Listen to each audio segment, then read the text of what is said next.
बिस्मिल्लाहिर्रहमानिर्रहीम। अस्सलाम वालेकुम। पूरी वीडियो देखने से पहले चैनल को सब्सक्राइब करें और बेल आइकन पर क्लिक करें।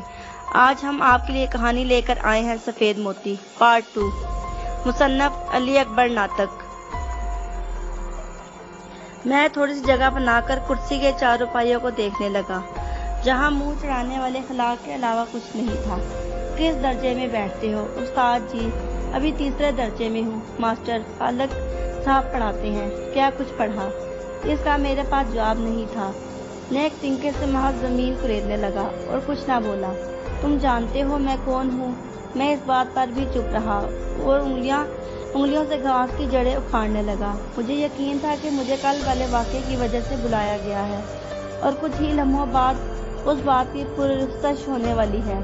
चुनाचा उसी का जवाब सोचने लगा, जिसके मुतालिक अभी तक मुझे कुछ नहीं सूझा था। बेटा, आप मेरी बात का जवाब क्यों नहीं देते? मैं तुम्हें कुछ कहना चाहता हूँ। अगर तुम जवाब नहीं दोगे तो बात कैसे बढ़ेगी? मैं तो इस वक्त तुमको जानता हूँ जब तुम अभी स्कूल भी दाखिल नहीं हुए थे। अच्छा, ये बताओ तुम्हें कौन सा शेर आता है? जी उस्ताद जी, आता है। उसके लहजे की मुलायमत ने मेरे अंदर अब कुछ हौसला पैदा कर दिया। सुनाओ। जंगल में शेरों से हुई लड़ाई, सिकंदर के बेटे ने गोली चलाई, सिकंदर का बेटा खड़ा रह गया, लहू का प्याला भरा रह गया। वाह, क्या कमाल है कर दिया तूने। ये किसके शेर हैं? कहाँ से याद किए हैं? इस बात का मेरे पास जवाब नहीं था और ना ये पता था कब और कैसे याद हो गए, इसलिए फिर चुप रहा। अच्छा, कोई और सुनाओ। वो नबियों में रहमत लक़ब पाने वाला, मुरादे गरीबों की बढ़ लाने वाला। शाबाश, बहुत खूब। अच्छा, इस शेर का तो आपको पता होगा। किसका है? जी उस्ताद। अब मैं जल्दी से बोला, ये मौलवी अनायत का शेर है। इसमें कोई शक नहीं था कि मैंने सैकड़ों बार उसकी जुबान से सुना था, जब वह जामिया मस्जिद के स्पीकर पर चंद मांगते हुए एक लंबी नात पढ़ता। उसमें मुझे सिर्फ ये शेर ही याद रह गया था और ये कितना अच्छा हुआ कि मैंने मुंशी को सही जवाब दे दिया। अच्छा, इधर मेरे नज़दीक आओ। मैं थोड़े से आगे हो गया। मैं जानता था लड़के दूर खड़े तमाशा देख रहे हैं और मेरे अंजाम के बारे में किसी फैसले को उन बात पर नहीं पहुंच पा रहे। सबको यकीन था कि अब मैं मुंशी फजल हुसैन बल्कि उसके जिन के शिकंजे में फंस चुका हूँ और नज़दीक हो जाओ।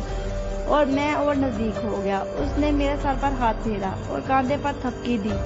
मैंने महसूस किया उसके हाथ का वजन कागज से ज्यादा नहीं था। उसकी शफकत से मेरे अंदर 2 साल से भगता हुआ तजस्सुस सवाल बनकर बेख्तियार ना जुबान पर आ गया। उस्ताद जी, लड़के कहते हैं आपके पास अंडे बराबर सफेद मोती हैं। हाँ बेटा, वो ठीक कहते हैं, मुंशी फजल हुसैन रवा आवाज में बोला, जिसकी मुझे उससे तवक्को नहीं थी।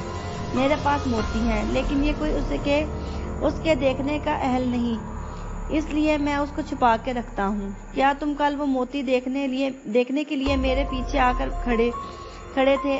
अब मैं सर हिलाकर रह गया और हल्का सा मुस्कुरा दिया।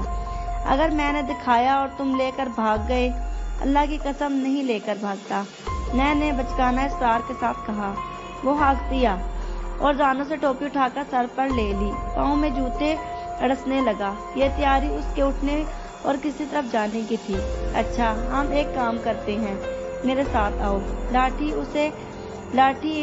उसे आप आशा भी कह सकते हैं, उसके हाथ में थी, जिसे उस वक्त पकड़ने की शदीद ख्वाहिश मुझ में पैदा हुई। इसके पाँव में पतली रक्सीन के जूते थे। उनके अंदर पाँव के अलावा मजीद जगह थी। मैं नहीं जानता, उसे बाजार से इससे ज्यादा तंग जूते नहीं मिले या खुले जूते पहनने में राहत महसूस करता था। मैं उसके पीछे चलने लगा।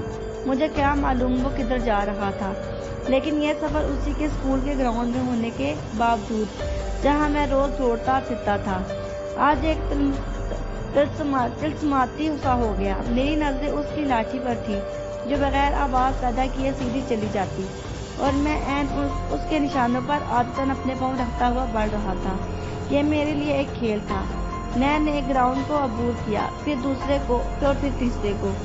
उसके बाद जनूबी सिमत में एक दीवार के साथ खड़े आसमान कामत पीपल के नीचे आ गए, जिसकी जड़ें दीवार में इस तरह घुल मिल के दूर तक निकल गई थी कि एक दीवार की बोसीदा ईंटें मुड़ तोड़कर उसके तने का हिस्सा बन चुकी थी। बहुत सी जड़ें ग्राउंड के जमीन में मोटी मोटी गोल चौकियों की शक्ल में उभरी हुई थी। इनके नीचे बिल्लियों और खरगोशों ने अपने डरबे बना रखे थे। पीपल की शाखों और पत्तों ने एक दुनिया को घेर रखा था। ग्राउंड का चौथाई हिस्सा इसके लपेट में था और परिंदे इतने के कान बड़ी आवाज सुनाई ना देती। यही वो पीपल था जिसके बारे में किसी को शक नहीं था कि इस पर भूत और जिन रहते हैं। अगर कोई शख्स दिन के 12 बजे या रात के 12 बजे इसके तने के गिर्द 7 चक्कर लगाकर जड़ों में पेशाब कर दे तो उसी वक्त चुड़ैलें उसकी गर्दन तोड़ देती हैं। अभी तक किसी को इसके नीचे पेशाब करने की जुर्रत नहीं हुई थी। मुंशी फजल हुसैन ने मुझे एक भारी और उभरी हुई जड़ पर बैठने को कहा जो एक बड़ी सी चौकी बन गई थी। मैं उसके हुक्म अदूली किए बगैर आराम से बैठ गया। लड़के दूर झुरमुट बनाकर मुझे देख रहे थे। मैं कांपने लगा कि मुझे जिन्नों को पकड़वाने के लिए ले आया है। मैं एक ही दम पसीने से शराबूर हो गया। इस जगह को पहचान लो। रोजाना मैं तुम्हें यहीं पर 3 घंटे तक कुछ मंत्र पढ़ाऊंगा। जब तक वो मंत्र तुम याद नहीं कर लेते मैं वो सफेद मोती तुमको नहीं दिखा सकता। क्या तुमको मंजूर है? मुंशी फजल हुसैन ने लाठी से उस चौकी नुमा जड़ पर ठोकर लगाते हुए कहा, सच तो ये है कि मैं अभी मोती को भूलकर भी जान छुड़ाने के चक्करों में था। कच्चा मंत्र याद करता फिरूं। लेकिन मुंशी का डर और खौफ मुझ पर इतना सवार हो चुका था कि इनकार करना मेरे बस से बाहर था। चुनाचा मैंने हाँ में सर हिला दिया। बस कल से स्कूल की किताबें और मंत्र सब कुछ यहीं 2 घंटे तक मैं तुमको पढ़ाऊंगा। तुम अपनी क्लास में जाने के बजाय यहीं आ जाया करना। अगर नहीं आओगे तो मैं तुम्हारे पीछे जिन लगा दूंगा। उसके बाद हुक्म हुआ कि अब क्लास में जाने के बजाय घर चले जाओ। मैं इसी इंतजार में था। हुक्म मिलते ही उल्टे पांव भागा और घर चला आया जो स्कूल से मुश्किल से 50 कदम के फासले पर था। घर आकर मैंने सारा वाकया वालदा को सुनाया, लेकिन वो सुनकर बजाय परेशान होने के हंसती रही। जब मैं अपनी बात मुकम्मल कर चुका तो उसने कहा, देख बेटा, यह उस्ताद फजल हुसैन तुम्हारे अब्बा का दोस्त है, बड़ा अच्छा दोस्त है। पिछले 4 साल से इसने किसी को नहीं पढ़ाया, लेकिन अब तुमको पढ़ाएगा। तेरे अब्बा ने इसकी मिन्नत की है, लेकिन ये दूसरों को क्यों नहीं पढ़ाता? सारा दिन खाली बैठा रहता है। बेटे, जिनने इस पर साया किया हुआ है, जिसकी वजह से वो ज्यादा देर पढ़ा नहीं सकता। मेरी समझ में वालदा की बातें नहीं आई, लेकिन चुप हो गया। दूसरे दिन सुबह वो 8 बजे बस्ता लेकर स्कूल पहुंचा और इरादा किया अपनी क्लास की तरफ जाऊं। उसी लम्हे उसने दूर ही से मुझे देख लिया था। दरअसल पीपल स्कूल के मरकजी गेट से अंदर दाखिल होते ही जुनूबी दीवार के साथ था, जो सामने 20-30 कदम पर मौजूद थी। उसके और गेट के दरमियान कोई शय हाइल ना होती थी। मुझे देखते ही उसने लाठी हिला दी और मुझे उसकी तरफ जाना पड़ा। लो जी, आज मंत्र का पहला सबक शुरू करते हैं, लेकिन पहले एक सवाल आपकी दरसी किताबों का हो जाए। उसने मेरे हाथ से बस्ता लेकर उसे टटोलते हुए कहा। मैं नीचे उसी जड़ की चौकी पर बैठ गया जिस पर कल बैठने को कहा गया था। इसके बाद 1.5 घंटा तक उसने मुझे इस तरह दरसी किताब पढ़ाई गोया बातें हो रही हैं। मैं नहीं समझता था कि उसने मुझे कुछ पढ़ाया था। हाँ, जो बातें की वो सब याद हो गई। अचानक उसने कहा, अब आपको मंत्र सिखाएंगे, और 2 छोटे छोटे फटे से कायदे निकाल लिए, जिसकी जुबान कुछ अजीब सी थी, लेकिन उसको पढ़ने में मजा आता था। वो मंत्र वहीं बैठे बैठे याद भी करा दिए। उसका नाम उसने मुझे अमीर खुसरो की पहेलियां बताया था और सख्ती से मना किया कि किसी को इस मंत्र के बारे में एक लफ्ज भी नहीं बताना, वरना सारा असर जाहिल हो जाएगा।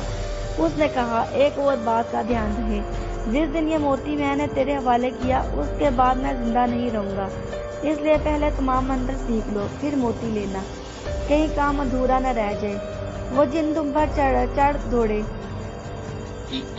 जल्दी नहीं करना, कि जल्दी करना शैतान का काम है। वो तुमको बार-बार सिखाएगा, मगर तुम उसकी बातों में ना आना।